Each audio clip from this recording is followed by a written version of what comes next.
Let's talk about oxtail stew.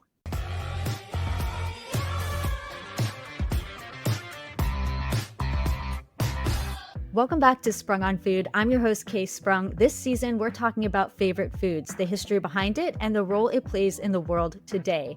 Joining me today is stand-up comedian LeClerc Andre. LeClerc, welcome. Thank you for having me. Oh, well, I'm very excited that you are here. You are such a hilarious person.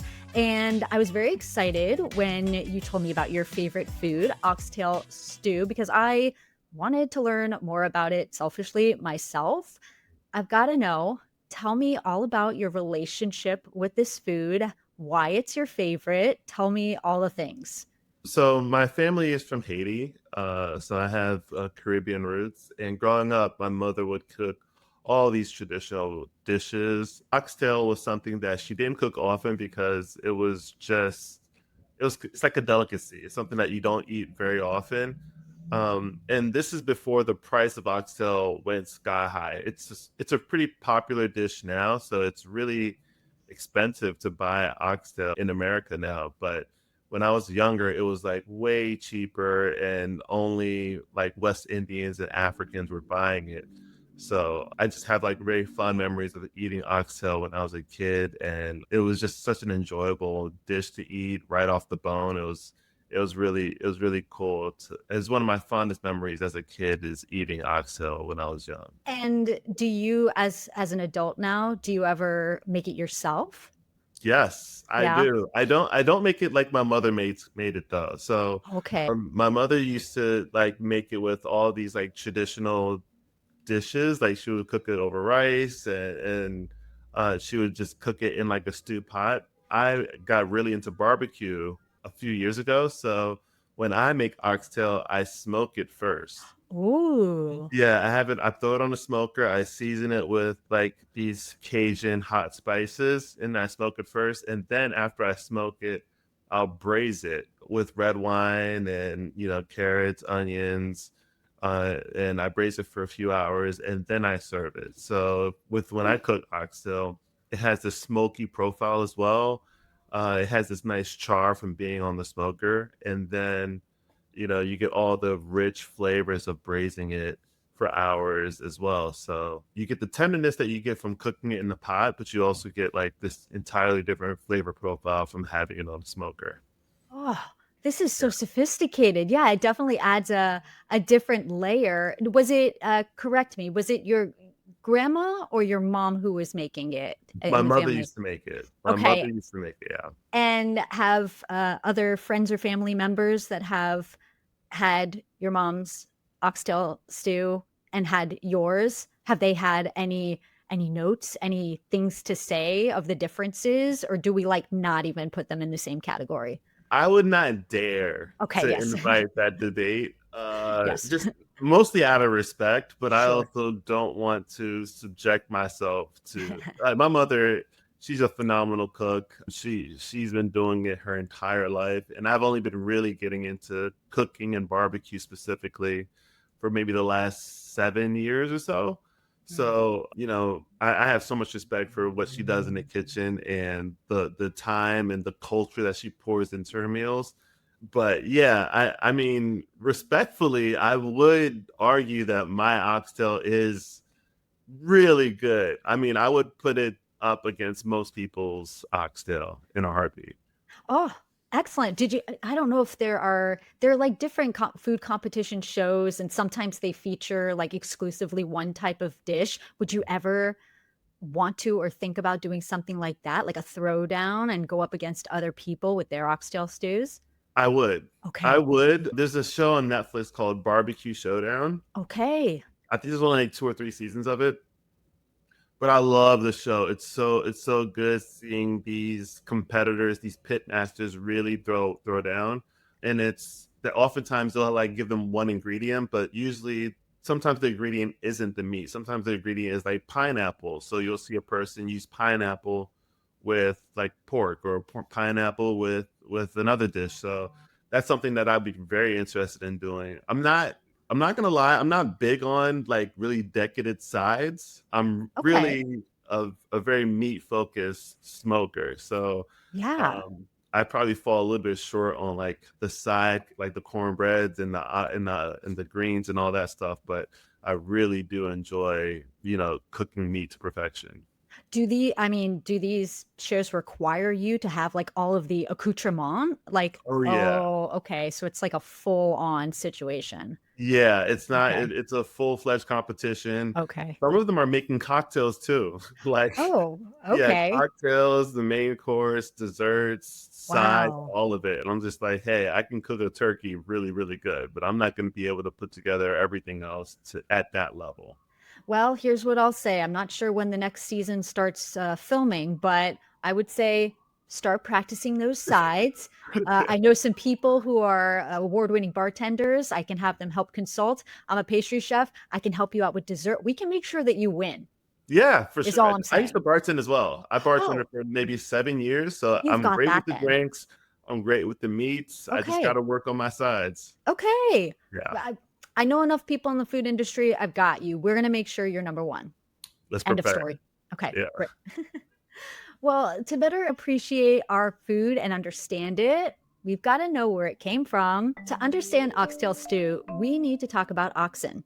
In ancient agrarian societies, think Mesopotamia, Egypt, India, oxen were essential work animals. Now, slight trigger warning, but these are castrated male cattle bred for strength and docility and used for plowing fields and pulling carts. These animals were labor, livelihood, and eventually sustenance.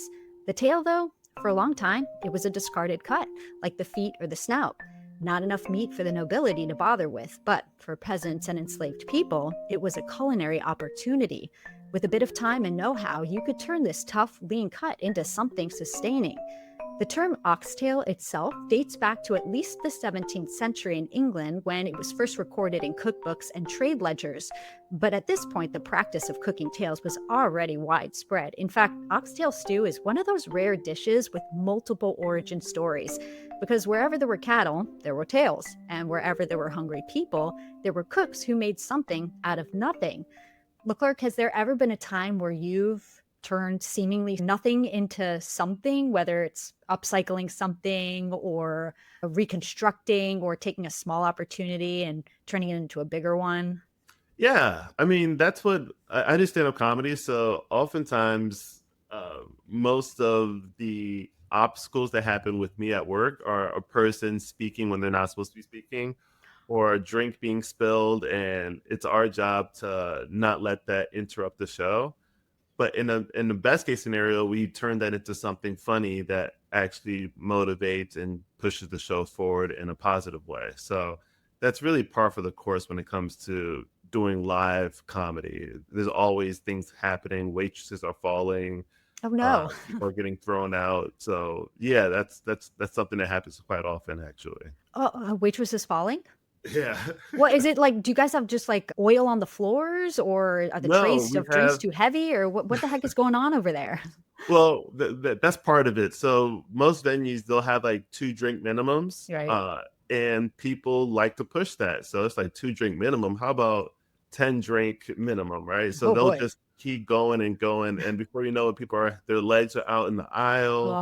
These Uh-huh. are dark rooms, so it's really poorly lit. People are walking around with trays, which is obscuring their view of the floor, like the walking Mm. lane. So people fall all the time in comedy clubs.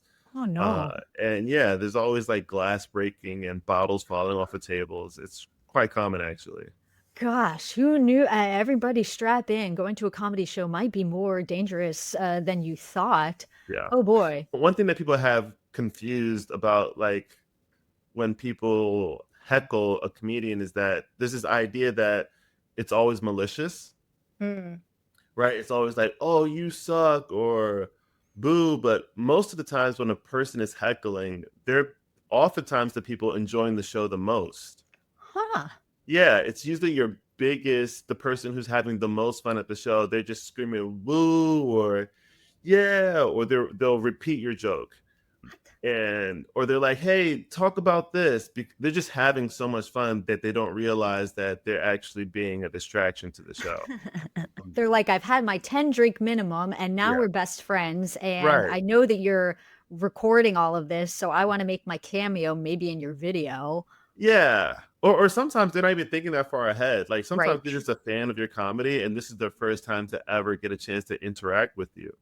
So, audiences, take note, be polite, let everybody practice their craft, Yeah. drink your drinks, and watch out for the waitresses. Yes. Okay. Yeah.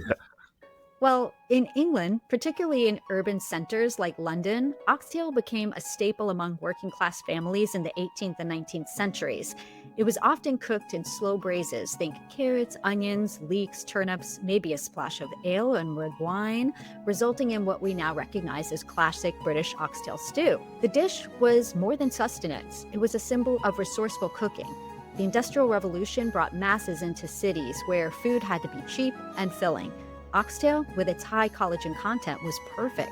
When cooked low and slow, it produced a thick, gelatinous broth that I realize might not sound the most appealing, but it was warm, filling, and something that you'd likely see a TikTok influencer pushing today. These traditions carried over to colonies and global trade routes, where they merged with local ingredients and customs, evolving into new regional dishes. LeClerc, are there any other ingredients aside from oxtail that you can think of that might seem like something that's very overlooked, but it's actually an amazing part of a food dish or beverage? I don't know if you've ever had this before, but my mother, her favorite food to eat was goat. Okay. And there's this a goat soup that my mother would make, and in the soup she would put the entire goat head. Oh, sure. Yeah. So you would see like the skull, like the teeth and everything in this goat soup.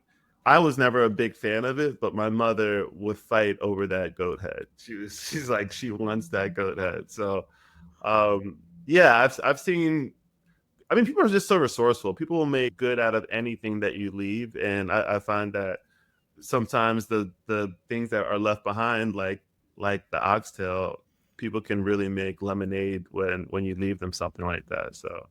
So yeah, that's something that I found that my mother really enjoyed was goat head, and I'm like, all right, well, knock yourself out. I'm not gonna fight you on that one, mom. More for mom. Yeah, Perfect. yeah. Now, let's talk about the impact of colonization and the transatlantic slave trade, a crucial and painful chapter in the story of oxtail stew. From the 16th century through the 19th century, enslaved Africans were forcibly brought to the Americas and the Caribbean as part of the transatlantic slave trade. During this time, they were often given the least desirable cuts of meat: feet, tripe, intestines, tails. But in the face of brutality and deprivation, enslaved cooks practiced an incredible form of resistance. They transformed these presumed scraps into soul food. This is how oxtail entered Caribbean culture, particularly in Jamaica, where it became a cornerstone of home cooking. Jamaican oxtail stew is bold, deeply spiced, and often includes Scotch bonnet peppers, thyme, garlic, pimento, and butter beans. It's served with rice and peas, and it's more than a meal. It's history, survival, and pride. In Trinidad, similar stews emerged, with oxtail cooked down with browning sugar, curry, or roti on the side. In the American South, particularly in the 18th century onward, oxtail became part of African American soul food traditions, slow braised with onion, celery, hot sauce, often served with cornbread or grits. And one of the earliest recorded oxtail soup recipes can be found in the Gulf City Cookbook, compiled in 1878 by the ladies of the St. Francis Street Methodist Episcopal Church in Mobile, Alabama. Oh This my. cookbook offers a glimpse into Southern culinary practices of the late 19th century. These types of recipes were passed down across generations, shaped by both hardship and celebration. They live on today in kitchens that understand that food is also a story of survival. But the beauty of oxtail is that it's not tied to just one culture. LeClerc, aside from the versions that I just mentioned, are there other versions or countries' versions of oxtail stew that you know about? Yes. So I've had oxtail, Haitian oxtail, of course. I've had Jamaican oxtail. I've had American, like just like American oxtail versions of it, which is just Southern oxtail, which is really good. But those are the three types of oxtail that I've had. It is becoming quite popular in the American culinary landscape. but growing up, I thought it was almost an exclusive Caribbean thing. This is something that's actually quite new to me. Aha. Okay, well, buckle up. I'm about to expand your horizons here. Let's take a little global tour of oxtail stew and how it shows up in different cultures. In Italy, especially in Rome, you'll find coda alla vaccinata, a stew of oxtail, tomatoes, red wine, celery, and pine nuts. This dish has roots in the vaccinari, or butchers of Rome's Testaccio district, who were paid partly in offcuts like tails and tripe. Over in South Africa, oxtail is often slow cooked in a poiki, a cast iron pot over an open flame, flavored with red wine, bay leaves, and regional spices, part of the country's Dutch influenced outdoor cooking tradition. In China, oxtail appears in braises rich with soy, star anise, ginger, and Shaoxing wine. Served with noodles or rice, it's prized for both flavor and its contribution to bone broth, which is believed to have healing properties. In Korea, you'll find korigamtan, a milky white soup made from oxtail bones simmered for hours, if not days. It's restorative, warming, and eaten as both comfort food and in times of recovery. And in Haiti, oxtail makes a starring appearance in dishes like ragout de coup de boeuf, a stew simmered with garlic, scotch bonnet peppers, cloves, thyme, and often a touch of tomato paste or épice, the country's signature seasoning blend. It's often used in bouillabaisse, a beef stew packed with root vegetables, dumplings, and green plantains. These are dishes rooted in African and French culinary traditions, staples in Haitian homes, especially maybe on weekends or special occasions. Were there times in particular in your household where the stew kind of came about? Was it special occasion? Was it maybe a weekly thing? Yeah, so anytime family would come in town, like my mother's sisters, you would see the big pots come out, and we'd have these big meals. And my mom had 7 sisters, Oh, wow. so and all of them cooked. So it'd be a thing. It'd be like almost a sport. Like everyone's in the kitchen cooking, and all of these dishes will come out at the end of the at the end of the evening. And so yeah, I would see anytime I knew that my aunts were coming over and my cousins, I knew that we were all going to have a lot of food to eat. So was there ever such a thing as too many cooks in the kitchen, or do they have this dance perfectly crafted and they know what's going on? What set the scene for me? Yeah, there was never too many cooks in the kitchen. That's Okay. actually when they got along the best, I feel. Oh, Because they didn't you grow up with your family, but then when you guys break apart and you start your own families, those experiences become rare and special. So mm. when I got to see them in the kitchen cooking together, they were never fighting. It was just all laughs and jokes and really enjoying each other's time in such a small confined space. Ah, that's beautiful. I Yeah, love that. Yeah, sometimes I think it can vary, of course, from household to household. for sure. Sometimes, people are stressed or focused when they're cooking and they can't be bothered, and maybe somebody tries to push some orders around and somebody else isn't having it. But to have like a beautifully harmonious kitchen with incredible food like that, I don't know how it gets much better than that. Yeah, it was awesome. Yeah, they always got along. We were their common enemy, the kids. So, like, Oh, if anyone was arguing, it was the parents yelling at the kids to get out the kitchen, aha. but they got along so great. It was really cool to see. Yeah, and I'm sure that you just could taste the love in the food. Oh, yeah. So that's incredible. Well, to go through a few more, from the Philippines, kare kare, to Colombian rabo encendido, or Southern US oxtail and grits, this is a dish with infinite identities and the same soul, resilience, flavor, and history all slow cooked into one bowl. What do you think about some of these different varieties from around the world? Are there any that piqued your interest that you might be curious to try? Yes, the Korean oxtail sounds really good to me. Yeah. Just as a fan of Korean culinary culture, they Mhm. put so much time, energy, and detail into their dishes. So I'd be really interested in seeing their take on oxtail. I think that'd probably be delicious. Yeah. Bookmark that one as one to try. I will for sure. Well, today, Oxtail has had what we might call a rebrand. What was once the cheapest cut is now a delicacy, often retailing at. Do you you may well know. So, do you want to either offer the information or take a guess of how much it can typically average per pound? Per pound? Oh, I don't want to guess. I know how much I pay for it, but I'm not looking Okay. at the pounds. I'm like eyeballing it. So I see. Okay. because sometimes you'll get like a really fatty piece, or you'll get a package that has more bone, like the bone meat ratio isn't great. Aha. So those are the things that you have to be mindful of, because you're not paying for just the meat per pound. You're paying for the bones, the fat, and everything. So because of that, it's oftentimes not a great value, Mm.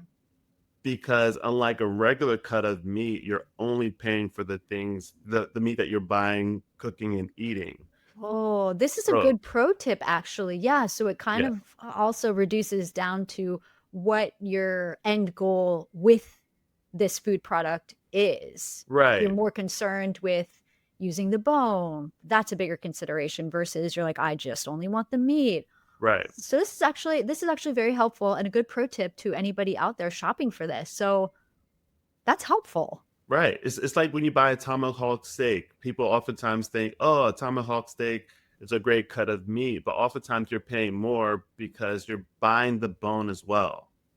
Ah, right. And they don't exclude that from the weight. So, No, the mm, the bone is like part of the value of the tomahawk steak because it presents so well when you serve it. right. So people are like, "Yeah, I'm buying the bone and the meat." So that's why Package it's deal. tricky to kind of guess what the price is on oxtail.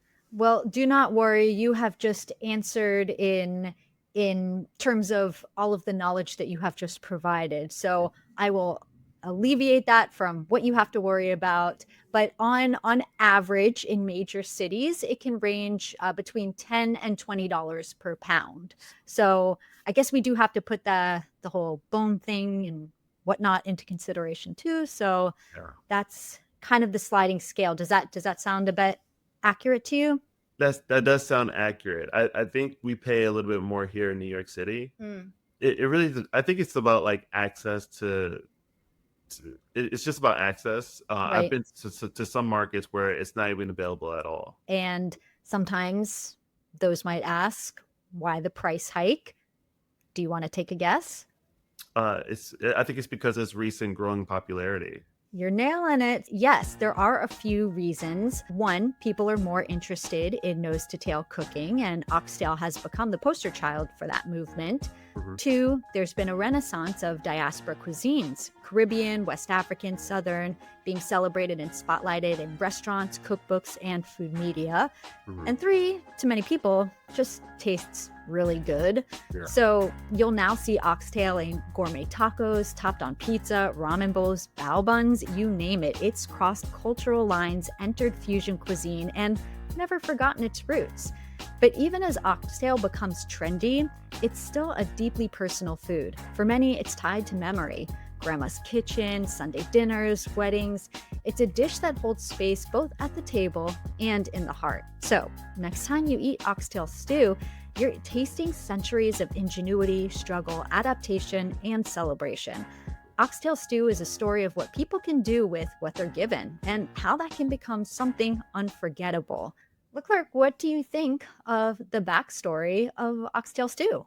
It's an amazing story. I think that I take a lot of pride in that this dish that is so deeply personally tied to my childhood is now being introduced to a world of people who would have never had the chance to be in my mother's kitchen or to visit Haiti, and they can now eat this dish and share the experience that I've been having with my family for years. I think it's really, really cool that people are now getting a chance to try something that I've been enjoying in the privacy of my home for years. It's really cool.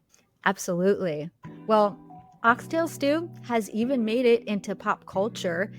In the Italian 1976 film Down and Dirty, directed by Ettore Scola, the protagonist expresses his fondness for Roman oxtail stew. He declares, "Oxtail and celery are like man and woman. It's all well when one sticks to the other," which I'm sure sounds much more beautiful in Italian. In 2021, Guy Fieri headed over to Karina's Jamaican Grill on Food Network's Diners, Drive-Ins, and Dives to feature their oxtail stew, which he got a behind the scenes on making the dish. And the dish is even given a shout out in previous Sprung on Food guest, rapper Ray Resurrection's 2022 song F You Tony, where he mentions top cocktail, sand kid rolling peanut butter on oxtail. And you know, Oxtail has reached the fancy when Martha Stewart puts out a recipe and video for wine-braced oxtail. The 2024 updated recipe, no shade, only has 3 out of 5 stars currently, so there might be other recipes out there that you'll want to try. LeClerc, can you think of any other pop cultural moments or just final words that you have about oxtail stew? Yeah, this came to me while you were saying that. Like Cat Williams came out with a special a few years ago, a very funny comedian. He was talking about oxtail in his stand-up special, and how it is now so popular in America because it's so popular that people drove up the price of oxtail. And he was talking about when he was younger, he was able to get it for, dirt cheap. And now people are charging 50, 60, $70 for oxtail. And it's like, this is crazy. A dish that people turned away. Like, these are scraps. And people are like, yeah, people are paying the same price for this as they would pay for lobster. And it's actually insane how perception can change the value of something overnight. Yeah, you nailed it. It's where just even when you said lobster, like no shade to lobster, but and I'm a vegetarian, so I don't eat it anyway. But once upon a time where I was pescatarian, I had never had lobster before because it wasn't something that ever genuinely interested me. Yeah. But I went out to this like fancy dinner that was hosted by somebody else, and like it was like a company thing and they were paying for it. And so I was like, ha ha ha, obviously this is going to be my first foray into lobster when I'm not paying for it. I did not enjoy it. I'm like, I mean, I don't know how you feel about lobster, but just like, I was like, what the heck what's going on with people? Think that they love it because it's been deemed this very fancy and expensive thing. But I'm like, they're kind of like the roaches of the sea. I don't understand how they ever got this esteemed position. Yeah, overrated for sure. For sure. Right? Yeah. I'm not. So yeah, it is very curious how a lot of these things do take kind of a strong turn to where, as you've mentioned, they start off as very humble dishes. And then somewhere along the line, the elite catch wind and they're like, no, we're making this inaccessible now. Yeah, capitalism at its finest. Yeah. Yep. Something that's pretty super cheap, they'll find a way to jack up the price and make popularize it. So it's funny. There's a lot of those items. You mentioned pig feet. Is it a thing that is popular within Black culture, soul food? It's just it was a disregarded piece of the animal that they didn't want. Chitlins. Nobody wanted to eat chit. Like, these are dishes that people are like, oh yeah, I love chitlins, but if people knew why we were eating that food, like, oh, that makes sense, I get it. But yeah, there's a ton of that. I think it's really fascinating that culturally, people who have been deprived of so much and stripped of so much can still find a way to create something so magical and special within those spaces. It's really amazing. Oh, I 100% agree with you. LeClerc, thank you so much for sharing your love of oxtail stew and helping me to tell its story. Yeah, I thank you for having me. This was fast. I learned so much as well. This is incredible. I can't wait to tell my mom. Thanks for watching. You can find links and more info in the description below. Don't forget to give this video a thumbs up and subscribe to the channel if you haven't yet. See you next time.